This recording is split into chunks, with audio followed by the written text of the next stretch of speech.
ಕೇವಲ 90 ನಿಮಿಷಗಳಲ್ಲಿ ಬೆಂಗಳೂರಿಂದ ಮೈಸೂರಿಗೆ, ಮೈಸೂರಿಂದ ಬೆಂಗಳೂರಿಗೆ ಈ ರಸ್ತೆಯಲ್ಲಿ ಹೋಗ್ಬೋದು.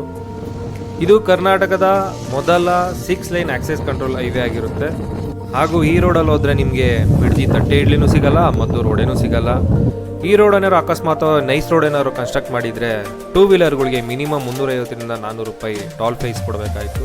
ಬಟ್ ಈಗ 2 ವೀಲರ್ಗಳಿಗೆ ಫ್ರೀ ಆಗಿರುತ್ತೆ. ಯಾಕಂದರೆ ಇದನ್ನು ಕನ್ಸ್ಟ್ರಕ್ಟ್ ಮಾಡ್ತಿರೋದು NHAI ಅವರು, ನ್ಯಾಷನಲ್ ಹೈವೇ ಅಥಾರಿಟಿ ಆಫ್ ಇಂಡಿಯಾದವರು. ಹಾಯ್ ಹೆಲೋ ಎಲ್ರಿಗೂ ನಮಸ್ಕಾರ.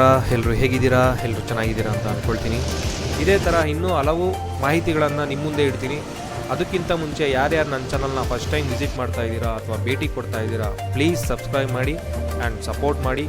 ಈ ವಿಡಿಯೋನವ್ರು ನಿಮ್ಗೆ ಇಷ್ಟ ಆಯಿತು ಅಂದರೆ ಪ್ಲೀಸ್ ಲೈಕ್ ಮಾಡಿ, ಇಷ್ಟ ಆಗಿಲ್ಲ ಅಂದರೆ ಡಿಸ್ಲೈಕ್ ಮಾಡಿ. ಬನ್ನಿ ವಿಡಿಯೋನ ಸ್ಟಾರ್ಟ್ ಮಾಡೋಣ.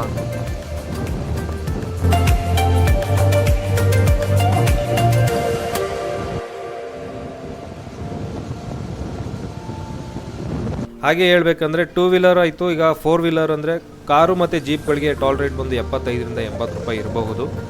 ಈ ರೋಡಲ್ಲಿ ಏನಾದ್ರು ನೀವು ಹೋದರೆ ನೇಚರ್ಸ್ ಲವರ್ಗಳಿಗಂತೂ ಹಬ್ಬ ಅಂತಲೇ ಹೇಳ್ಬೋದು. ಯಾಕಂದರೆ ನನಗೂ ಗೊತ್ತಿರಲಿಲ್ಲ ಮೊದಲು ಯಾಕೆ ಹಿಂದಿ ಫಿಲಮ್ ಅವರು ಶೋಲೆ ಫಿಲಮ್ನ ಫುಲ್ಲು ಇಲ್ಲೇ ಶೂಟ್ ಮಾಡಿದ್ರು, ಒಂದು ರಾಮನಗರದಲ್ಲೇ ಶೂಟ್ ಮಾಡಿದ್ರು ಅಂತ. ಇಲ್ಲಿಗೆ ಹೋಗಿ ಬಂದಾದಮೇಲೆ ನನಗನ್ನಿಸ್ತು, ಖಂಡಿತ ನಿಮಗೂ ಹಾಗೆ ಅನಿಸುತ್ತೆ. ಸೊ 2 ವೀಲರ್ಗಳಂತೂ ಇದಂತೂ ಒಂಥರ ಹಬ್ಬರ ಆಡಂಬರ ಅಂತಲೇ ಹೇಳ್ಬೋದು. ಯಾಕಂದರೆ ಅಲ್ಲಿ ಟೋಲ್ ಫ್ರೀ ಆಗಿರುತ್ತೆ.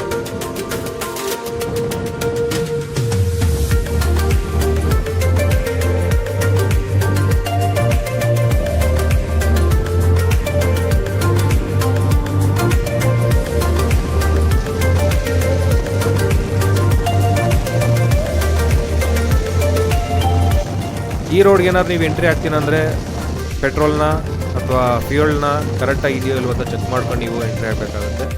ಇನ್ ಬಿಟ್ವೀನ್ ನಿಮಗೆ ಯಾವುದೇ ಫ್ಯೂಯಲ್ ಸ್ಟೇಷನ್ಸ್ ಸಿಗಲ್ಲ. ಯಾಕಂದರೆ ಇದು ಆಕ್ಸೆಸ್ ಕಂಟ್ರೋಲ್ ಆಗಿರೋದ್ರಿಂದ ಫುಲ್ಲು ಫೆನ್ಸ್ ಇರುತ್ತೆ.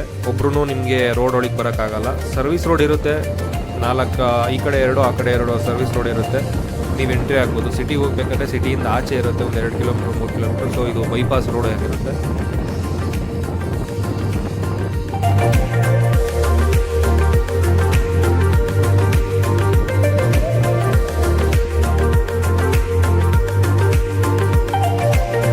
ಬೆಂಗಳೂರು ಮೈಸೂರು ಎಕ್ಸ್ಪ್ರೆಸ್ ವೇಲಿ ಆಲ್ರೆಡಿ ನಾನು 3ರಿಂದ 4 ವಿಡಿಯೋ ಮಾಡಿದ್ದೀನಿ. ಅದಕ್ಕೆ ಕೆಲವರೆಲ್ಲ ಕಮೆಂಟ್ ಮಾಡಿದ್ದಾರೆ. ಕಮೆಂಟ್ ಮಾಡಿರೋರಿಗೆಲ್ಲ ತುಂಬ ಥ್ಯಾಂಕ್ಸ್. ಆ್ಯಂಡ್ ಅಲ್ಲಿ ಕೇಳ್ತಾ ಇದ್ದಾರೆ, ಒಬ್ಬರು ಏಲಿಯನ್ ಫ್ರಮ್ ಜುಪಿಟರ್ ಅನ್ನೋರು ಕೇಳ್ತಾ ಇದ್ದಾರೆ, this is 6 line not 10 line ಅಂತ ಕೇಳ್ತಾ ಇದ್ದಾರೆ. ಇಲ್ಲ, ಇದು 10 ಲೈನ್ ಎಕ್ಸ್ಪ್ರೆಸ್ ವೇನೆ. ಬಟ್ ಇಲ್ಲಿ ಏನಂದರೆ 6 ಲೈನ್ ಫುಲ್ಲು ಆಕ್ಸಿಸ್ ಕಂಟ್ರೋಲ್ ಇರುತ್ತೆ, ಫುಲ್ಲು ಫೆನ್ಸಿಂಗ್ ಇರುತ್ತೆ. ನಿಮಗೆ ಅಲ್ಲಿ ಯಾರೂ ಇಂಟ್ರಪ್ಟ್ ಆಗೋಲ್ಲ. ನೀವು ಹೊರಗಡೆನೂ ಹೋಗೋಲ್ಲ, ಹೊರಗಡೆಯಿಂದ ಒಳಗೂ ಬರೋಕ್ಕೆ ಹೋಗೋಲ್ಲ. ಅದೇ ಥರ 4 ಲೈನ್ ಬಂದು ಸರ್ವಿಸ್ ರೋಡ್ ಇರುತ್ತೆ. ಆ ಸರ್ವಿಸ್ ರೋಡಲ್ಲಿ ನೀವು ಬೇಕಾದರೆ ಯಾವುದೇ ಸಿಟಿಗೆ ಬೇಕಾದ್ರೆ ಎಂಟ್ರಿ ಆಗ್ಬೋದು. ನಿತಿನ್ ಅನ್ನೋರು ಕೇಳ್ತಾ ಇದ್ದಾರೆ, ಗಾಡಿ ಓಡಿಸೋನಿಗೆ ಪೆಟ್ರೋಲ್ ಹಾಕಿಸ್ಕೋಬೇಕು ಅಂತ ಗೊತ್ತಿರಬೇಕು. ಹೊಸ ಹೈವೇ ಮಾಡೋರಿಗೆ ನಿಂದು ಪೆಟ್ರೋಲ್ ಖಾಲಿ ಆಗುತ್ತೆ ಅಂತ ಗೊತ್ತಿರುತ್ತಾ? ಹೌದು, ಗೊತ್ತಿರಲ್ಲ. ಬಟ್ ನೀವೇನಾದರೂ ಈ ಎಕ್ಸ್ಪ್ರೆಸ್ ವೇಲಿ ಎಂಟ್ರಿ ಆದರೆ ನಿಮಗೆ ಎಲ್ಲೂ ಎಂಡ್ ಟು ಎಂಡ್ ಯಾವುದೇ ಫ್ಯೂಯಲ್ ಸ್ಟೇಷನ್ಸ್ ಇಲ್ಲ. ನೀವು ಫ್ಯೂಯಲ್ ಸ್ಟೇಷನ್ಸ್ ಬೇಕು ಅಂದರೆ ನೀವು ಮತ್ತೆ ಸಿಟಿಗೆ ಹೋಗಬೇಕು. ಓಕೆನಾ? ಮತ್ತು ಇನ್ನೊಬ್ಬರು ನವನೀತ್ ಅನ್ನೋರು ಹೇಳ್ತಾ ಇದ್ದಾರೆ, 1 ಡ್ರಾಪ್ ಕೂಡ ಬಿಡಬಾರ್ದು ಅಂತ. ಪೆಟ್ರೋಲ್ ವ್ಯಾಲ್ಯೂ ನಮಗೆ ಗೊತ್ತು bro. Thanks for commenting.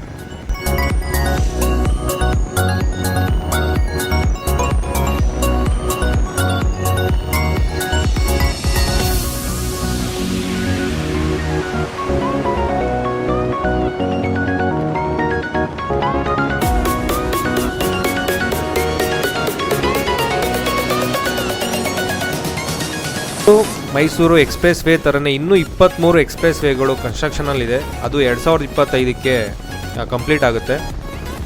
Tamil Nadu capital ಚೆನ್ನೈಯಿಂದ Karnataka capital ಬೆಂಗಳೂರುವರೆಗೂ ಕೂಡ ಎಕ್ಸ್ಪ್ರೆಸ್ ವೇ ಕನ್ಸ್ಟ್ರಕ್ಷನಲ್ಲಿದೆ. ಅದೇನಾದ್ರು ಕಂಪ್ಲೀಟ್ ಆಯಿತು ಅಂದರೆ ಚೆನ್ನೈಯಿಂದ ಬೆಂಗಳೂರಿಗೆ ನೀವು ವಿತಿನ್ 4 ಅವರ್ಸಲ್ಲಿ ಬರ್ಬೋದು. ಹಾಗೆ ಕೂಡ ಚೆನ್ನೈಯಿಂದ ಮೈಸೂರಿಗೆ ನೀವು ಕೇವಲ 5 ಗಂಟೆಯಲ್ಲಿ ಈ ಎಕ್ಸ್ಪ್ರೆಸ್ ವೇನ ಯುಟಿಲೈಸ್ ಮಾಡ್ಕೊಬೋದು. ಇದೇ ಥರ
ನ್ಯಾಷನಲ್ ಹೈವೇ ಅಥಾರಿಟಿ ಆಫ್ ಇಂಡಿಯಾದವರು ಮೇಂಟೈನ್ ಮಾಡುತ್ತಿರೋದ್ರಿಂದ ಟೋಲ್ ರೇಟ್ ಬಂದು ನನ್ನ ಪ್ರಕಾರ 2 ವೀಲರ್ಗಳಿಗೆ ಫ್ರೀ ಆಗಿರುತ್ತೆ.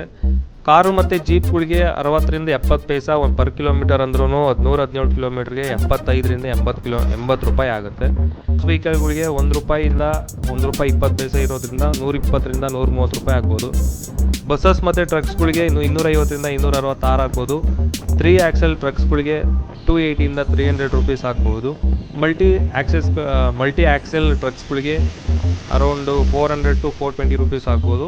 ಓವರ್ಲೋಡೆಡ್ ಟ್ರಕ್ಸ್ಗಳಿಗೆಲ್ಲ 490 to 500 ರೂಪೀಸ್ ಆಗ್ಬೋದು. ಓವರಾಲ್ ಆಗಿ ನಿಮ್ಗೆ ಈ ಹೈವೇಲಿ ಹೋಗ್ತೀನಿ ಅಂದರೆ 500 ರೂಪಾಯಿಂದ ಒಳಗಡೆ ಆಗುತ್ತೆ ಟೋಲ್ ರೇಟು. ಅದೇ ಏನಾದ್ರು ನೈಸ್ ರೋಡ್ ಏನಾದ್ರು ಕನ್ಸ್ಟ್ರಕ್ಟ್ ಮಾಡಿದರೆ ಮಿನಿಮಮ್ 1,500-2,000 ಆಗೋದು ಬಸ್ಸು ಮತ್ತು ಓವರ್ಲೋಡೆಡ್ ಟ್ರಕ್ಸ್ಗಳಿಗೆಲ್ಲ. ಕಾರ್ಗಳಿಗೆ ಅಮ್ಮಮ್ಮ ಅಂದ್ರೆ 350ರಿಂದ 400 ರೂಪಾಯಿ ಆಗೋದು. ಹತ್ತತ್ರ 500 ರೂಪಾಯಿ ಆಗೋದು ನೈಸ್ ರೋಡನ್ನವ್ರು ಏನೋ ಕನ್ಸ್ಟ್ರಕ್ಟ್ ಮಾಡಿದರೆ ಈ ರೋಡನ್ನ. ಇರೋದ್ರಿಂದ NHAದವರೇ ಮೇಂಟೈನ್ ಮಾಡ್ತಾಯಿದ್ದಾರೆ. ಅಕಸ್ಮಾತ್ ಬೇರೆ ಗೌರ್ಮೆಂಟ್ ಇದ್ದಿದ್ದರೆ, ನಾನು ಮತ್ತೆ ರಿಪೀಟ್ ಮಾಡ್ತೀನಿ, ಅಕಸ್ಮಾತ್ ಬೇರೆ ಗೌರ್ಮೆಂಟ್ ಇದ್ದಿದ್ದರೆ ಪಕ್ಕ ನೈಸ್ ರೋಡ್ ಅವ್ರ ಹತ್ರನೇ ಕನ್ಸ್ಟ್ರಕ್ಟ್ ಆಗ್ತಿತ್ತು ಈ ಪ್ರಾಜೆಕ್ಟು. ಈ ರೋಡ್ ಕನ್ಸ್ಟ್ರಕ್ಟ್ ಆಗ್ತಿತ್ತು ಅಂತ ನನ್ನ ಅನಿಸಿಕೆ. ಈಗಲೇ ನೈಸ್ ರೋಡ್ ಅವರು ಮಾಗಡಿ ರೋಡು ಗೊಲ್ರಟ್ಟಿಯಿಂದ ಕೆಂಗೇರಿಗೆ 15 ಕಿಲೋಮೀಟ್ರಿಗೆ 35 ರೂಪಾಯಿಂದ 40 ರೂಪಾಯಿ ತಗೊಳ್ತಾರೆ. ಎಷ್ಟು ದುಡಿತಾ ಇದ್ದಾರೆ ಅಂದರೆ, ಆದಷ್ಟು ಬೇಗ ಸ್ಟೇಟ್ ಗೌರ್ಮೆಂಟ್ ಅವರು PPP ಮಾಡಲ್ ಆಗಿರೋದ್ರಿಂದ ನೈಸ್ ರೋಡ್ ಅವ್ರನ್ನ ಹತ್ರದಿಂದ ಬೇಗ ಈಸ್ಕೊಡೋದು ಒಳ್ಳೆಯದು ಅಂತ ನನ್ನ ಅನಿಸಿಕೆ.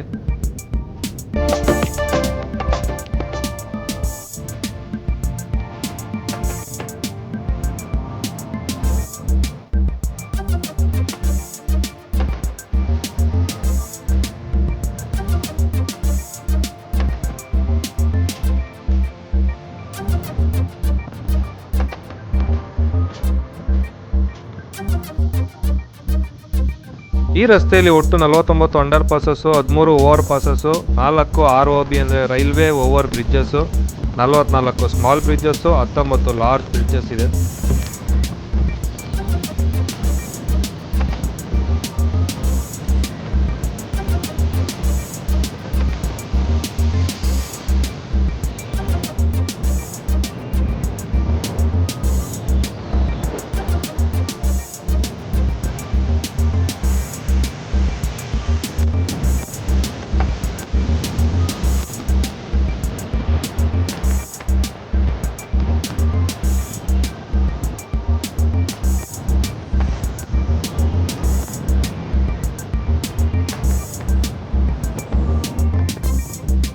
ಟೆನ್ ಲೇನ್ ಎಕ್ಸ್ಪ್ರೆಸ್ ವೇ ಆಗಿರೋದ್ರಿಂದ 6 ಲೈನ್ ಆಕ್ಸಿಸ್ ಕಂಟ್ರೋಲ್ ಆಗಿರುತ್ತೆ ಮತ್ತು 4 ಲೈನಲ್ಲಿ ಸರ್ವಿಸ್ ರಸ್ತೆ ಇರುತ್ತೆ. ಈ ಆಕ್ಸಿಸ್ ಕಂಟ್ರೋಲ್ ಇರೋದ್ರಿಂದ ಆರಾಮಾಗಿ ಫ್ರೀ ಆ್ಯಂಡ್ ಅನ್ಇಂಟರಪ್ಟೆಡ್ ಟ್ರಿಪ್ ಸಿಗುತ್ತೆ ಥ್ರೂಔಟ್. ಈ ರಸ್ತೆಯು ಪಾರ್ಟ್ ಆಫ್ NH 275 ಹೈವೇ ಆಗಿರೋದ್ರಿಂದ ಆರಾಮಾಗಿ ಬೆಂಗಳೂರಿಂದ ಕೊಡಗು, ಮಂಗಳೂರು ಕಡೆ ಮತ್ತು ಕೇರಳ ಕಡೆ ಹೋಗೋಕ್ಕೆ ಅನುಕೂಲ ಆಗಲಿದೆ.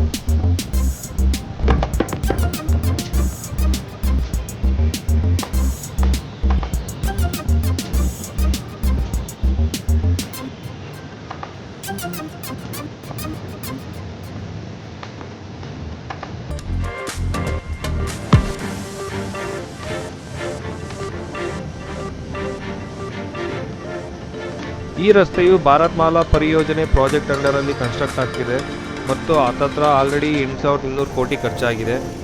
ನೋಡೋಣ ಇನ್ನೂ ಎಷ್ಟು ಕೋಟಿ ಖರ್ಚಾಗುತ್ತೆ ಅಂತ.